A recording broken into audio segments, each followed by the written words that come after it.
High Legend waa anigoo Ali Kamil goobta furitaanka waxaan nala barayaa soo saaraha muusiga Bollywoodka ee isla weyn Shakti Kumar waxa uu xukumaa tartanka heesaha carruurta ee heesaaga kale markay siisa dhibco ilmo quruxsan Shakti uu soo baxaa oo wuxuu bilaabay inuu caayo wuxuu ka dhigaa ilmaha isagoo ka faaloonaya in quruxdiisa aanay ahayn karti tani waxay keentay fadeexad weyn Shaktina waa laga qaadacay ururka fanaaniinta jilaaga filimka waa gabadh 15 sano jir ah oo lagu magacaabo Inzia oo la nool qoyskeeda muslimka ah ee magaalada Baroda qoyskooda waxay ka kooban yihiin Abu Faruq hooyo Najma iyo walaalkeed Guduud Faruq wuxuu afkiisa ku garaacay qaladaadkii ugu yaraa oo sidoo kale aflagaaday Hindiya maalmaha kamid ah Inzia waxay ka soo laabatay safar dugsi waxayna aragtay hooyadeed oo xidhan muraayadaha qoraxda markay kaligood joogaan way siibaysaa iyadoo muujinaysa inay indho madow leedahay Najma waxay meesha ka saartay inay tahay shil laakiin gabadheeda way garanaysaa sababta dhabta ah ee nabarkan keenay weli murugootay Najma oo waxay dareemaysaa ciirsa la'aan inaysan waxba u qaban karin si ay u caawiso hooyada iyo gabadhu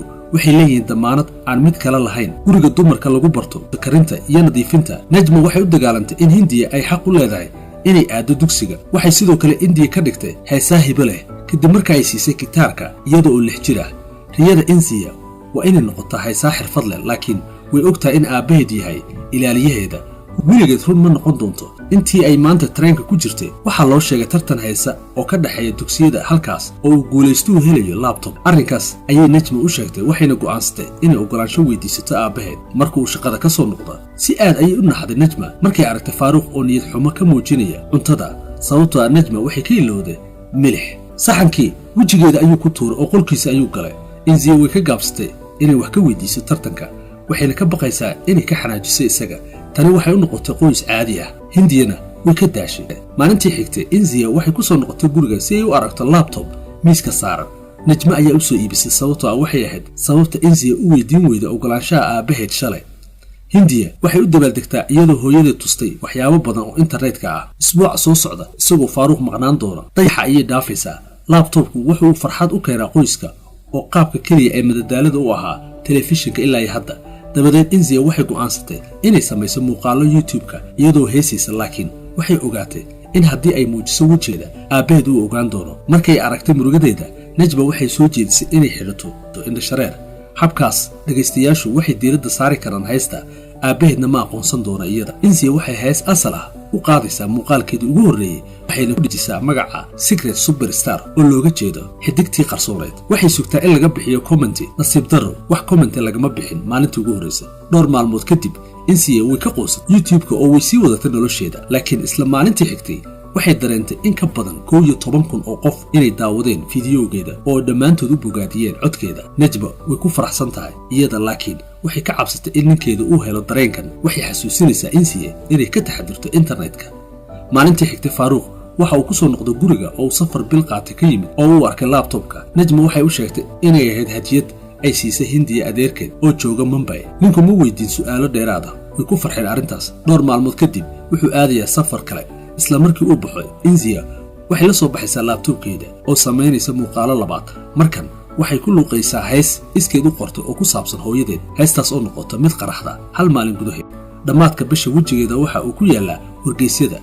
kadib waxaana la baray mid ka mid ah ardaydii ay isku fasalka ahaayeen ee Hindiya oo lagu magacaabo Chintan aad buu u jecel yahay oo sanado ayuu maqlay iyadoo heesaysa maalmaha ka mid ah Chintan waxa uu weydiiyey inay tahay xidigta sirta ah sababtoo ah wuxuu ogaaday inay isku mid yihiin Inzia wax walba way u sheegtaa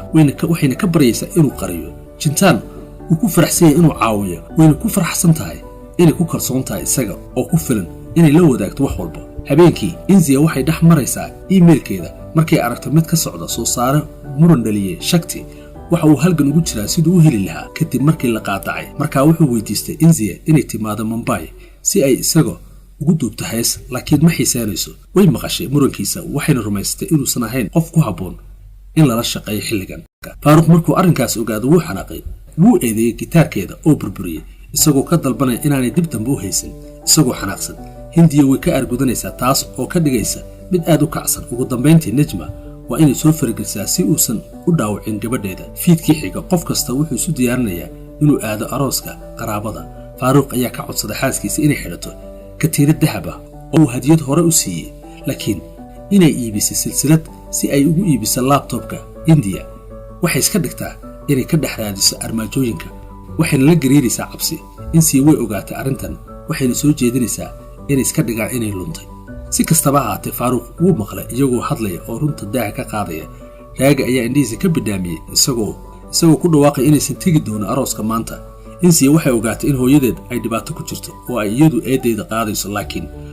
waxa ay tiraahdo ma joojinayo arrinku. wuxuu dhirbaaxaya xaaskiisa oo ku amray carruurta inay gudaha u galaan qolka. Insiya waxa ay gacmaha ku haysaa gudhu oo ooyaysa iyadoo aan awoodin inay maqasho qaylada hooyadeed. In yar kadib qayladii ayaa istaagtay oo dibadda u carartay si ay hooyadeed dhulka ugu aragto. waxa ay ku tuurtay laabtoobkeeda balakoonka iyadoo ka baryaysa cafis. hooyada iyo gabadhu waxay daawadaan laabtoobkii jabay iyagoo arkaya dhammaan riyooyinkooda iyo rajadooda oo ku burburaya indhahooda hortooda. maalmaha soo socda cidna lama hadlaan. Jintaan wuxuu dareemay dhaqanka yaab kale ee Insiya oo waxay ka farxisay dugsiga. dhowr maalmood kadib Faaruq wuxuu daha ka qaaday in loo wareejinayo magaalada Riyaad ee dalka Sacuudiga una kaxeynayo qoyska oo dhan. xitaa wuxuu u diyaariyay guurka Hindiya wiil ay saaxiibo ahaayeen. Hindiya waxay si buuxda uga soo horjeedaa guurista Riyaad iska daa in la guursaday. waxay si gaar ah uga xanaaqday hooyadeed sababtoo Najma way ogeyd in Faaruq uu qorsheynayo balse weligeed uma sheegin Hindiya. kadib Insiya waxay daawanaysaa TV-ga markay maqasho war ku saabsan soo saaraha muusiga Shakti waxa oo haysata qareenka furiinka ee ugu wanaagsan dalka. haddii Insiya ay raali ka noqoto Shakti waxa laga yaabaa inuu ku xidho qareenka hooyadeed isla markaana uu caawin doono. maalintii xigtay waxay weydiisatay Jintaan teleefankiisa oo wacday soo saaraha. wuxuu diyaar u yahay inuu tigid u diro Mumbai maalintii xigtay. subaxdii xigtay way xirxiratay boorsadeeda oo iyadoo aadaysa dugsiga. waxayna tigidka diyaaradda ka heshaa Jintaan oo daabacay. marka dugsiga gaaraan daaqadda ayay si dhuumaalaysa uga soo boodaan oo gidaarkii ka soo boodayaan. Insiya ayaa u mahadcelisay ka hor intaysan cararin. keligeed ayay diyaaradda raacdaa markii ugu horreysay nolosheeda. gegada diyaaradaha ee Mumbai nin wax sawira ayaa sheegay inuu u joogo si uu u soo qaado. inkastoo ay baqdo haddana way raacdaa oo waxay gaadhay stuudiyaha halkaasoo Shakti iyo kooxdiisa ay ku sugayaan oo si buuxda uga soo horjeeda sida loo sawiray warbaahinta. si kastaba ha ahaatee heesta uu rabo inay qaado ayaa ka baxsan aagga raaxada. waa hees kor u kac ah oo leh halqabsi badan oo ay tahay in wax badan laga bedelo. Shakti wuu ka naxay faallooyinka sababtoo ah way saxan tahay. waxa uu qoray hees 10 sano ka hor ah waxaana markii hore la rabay inay noqoto laxan R&B leh. laakiin maadaama soo saarayaashu ay maalmahan rabaan heesaha xisbiga wuxuu wax ka bedelay ereyada si ugu habboonaadaan dhadhankooda. wuxuu diyaar u yahay inuu la dagaalamo soo saarayaasha haddii Insiya ay rabto inay ku haysto qaabkeedii asalka ahaa. way ogolaatay oo si qurux badan ayay u haysiisaa. dhammaadka heesta qof kasta oo stuudiyaha ku jira ayaa u sacabtumaya iyada. in yar kadib Shakti waxa uu kaxeeyay gegada diyuuradaha oo u sheegay lacag bixinta laakiin Insiya way joojisay isaga iyadoo oo sheegtay inaanay doonin lacagtiisa balse ay doonayso caawinaadiisa. waxay doonaysaa inay la kulanto qareenka furiinka ee xaaskiisa. markii hore Shakti ma raba inuu u geeyo naagta sababtoo ah way necab tahay isaga. laakiin markuu arkay in Insiya quus tahay waxa uu qabanqaabinayaa ballan usbuuca soo socda. Hindiya waxay ku soo noqotaa gurigeeda dhammaadka maalinta iyadoo aan cidina ka shakin. toddobaadka soo socda waxay mar kale u duushay Mumbai isagoo Jintaan caawinaya. Shakti wuxuu keenayaa xafiiska qareenka. Insiya waxay u sheegtaa wax walba oo ku saabsan waalidkeeda waxayna ka codsataa caawimo. naagta waxay siisay gal waraqa ah waxayna weydiisay inay keento saxiixa hooyadeed. haddii ay saxiixdo oo ay u tagto booliska Faaruq waa la xirayaa. markaas wixii ka dambeeya kaliya kama dacweyn karaan rabshad laakiin sidoo kale waxay heli karaan heshiis furiina. fiidkii Insiya waxay ku soo noqotay guriga oo waxay hooyadeed u sheegtaa waraaqaha iyadoo faraxsan laakiin Najma kama jawaabto. way ka naxday in gabadheeda ay u duusho magaalo kale. Najma waxay dareensantahay in qof kasta uu go'aanku isagu gaar u yahay ayna ahayn iyadu inay u doorto. Hindiya waxay hooyadeed ku tilmaantay fulay aan u hadlin noloshooda. way joojisay la hadalkeeda iyadoo si fiican u qabta in Najma ay wax walba qalad ku leedahay. kadib galab Insiya habareerteed waxay ugu yeertay sharkeeda ixtiraam darada hooyadeed. waxay daha ka qaaday in markii ay Najma uur lahayd Faaruq uu rabay inuu ilmaha iska soo rido. Najma waa la garaacay waxaana loo qaaday isbitaalka balse way carartay. kaliya 10 bilood kadib ayay la soo noqotay ilmo waxayna ballan qaaday inay iska soo ridi doonto haddii ay gabadh kale uur u yeelato. ma ay yeelin laakiin Insiya oo iyadu ugu yeedhaysa fulay runta kama fogaan karto. kadib markii la ogaado waxa Najma soo martay Insiya waxay diyaar u tahay inay samayso wax kasta ay sheegto. waxay ka tirtirtaa kanaalka YouTube-ka kafeteriyada internetka waxayna isu diyaarsan inay u guurto waddan cusub. shakti waxay wacday dhowr jeer waxayna siisay caawimo waxa uu diyaar u yahay inuu u waco booliska iyo adeegyada ilaalinta ilmaha laakiin Inzia ayaa gaadhay go'aankeeda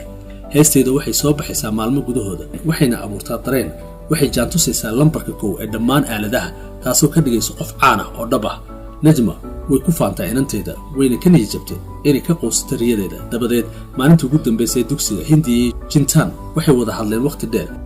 dhammaadkii way ismacsalaameynayaan oo way kala tegayaan markay guriga ku noqdaan qoysku wuxuu u dhoofiyaan garoonka iyagoo wata boorsooyinkooda duulimaadkii ugu horreeyay ay raacaan waa Mumbai kadibna waxay aadayaan Sacuudi Carabiya gegida diyaaradaha ee Mumbai dhibaato ayaa ka dhalatay sababtoo ah shandadaha ayaa aad u culus Faaruq ayaa ku amray Inzia inay iska tuurto gitaarka wayna samaysay sidii lagu yiri laakiin markaas Najma ayaa markii ugu horreysay ka hadashay ninkeeda waxay tidhi waa inay haystaan gitaarkooda sababtoo ah